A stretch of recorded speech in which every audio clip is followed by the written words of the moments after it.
when you're in a position where you're up in a series 3-1 and all of a sudden the momentum switches, the pendulum switches, and it starts coming, and you sort of see this team coming, and it's almost like it's an avalanche hitting, or between what's happening on the court, but then what's happening with the pressure of the media and everything else around it. How do you get yourself out of that? It's a good question. I mean, I think the short answer is that a lot of these series can shift sometimes on matchups and situations, where some team figures something out and it takes either it's insurmountable or it takes a long time for the other team to cope with that change. But when you're in those holes and you're fighting out, I think simply toughness and connectivity. I think simply like to have that will and the toughness and connectivity is what is the special sauce or the ingredient that allows teams to fight back in those situations or to stop, that type of run. Number one, this is why it's so important to not allow that momentum to ever build. and I learned firsthand in 2015 with the Rockets coming back to beat us when we were up 3-1 in the conference semifinals. And my 2 years in Philly, that was my messaging to our team. We get up on Miami my first year in the first round. We get up on Brooklyn in my second year in the first round. And we're up 2-1 against Toronto. We should have won game 4 at home. And so you're constantly, messaging that like, you have to put a team away, because I've been on the other side of that too, where you can feel that sea change happening, and you're like, oh, that team, they're fucked. They're fucked. We're going to win this series. And to Steve's point, they couldn't stop Jamal Murray in the first half. And then in the second half, they have no choice but to blitz, and Jokic picks him apart. And it's just like when you have that dynamic two-man game, it makes it really, really difficult. And the Nuggets figure that out.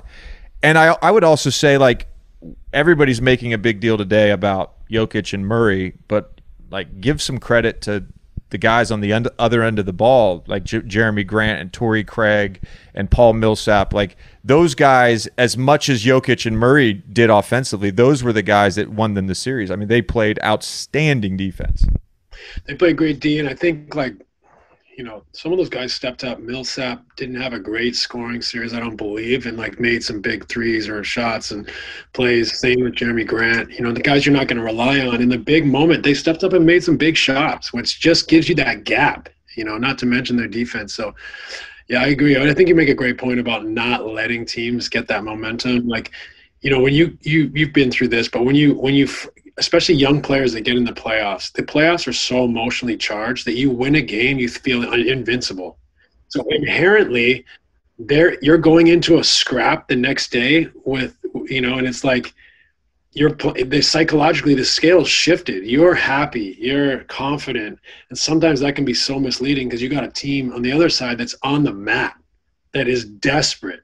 And just watch the film for an hour and a half, and their coaches ripped them, and the media is telling them they suck. And so psychologically, there's a shift every time a game is played in the playoffs, and it's about managing that shift. It's never too high, never too low is the way a lot of people message it. But that's what it's about, is how can you, even if you're up 1-0, 2-0, 3-1, feel like you're the underdog?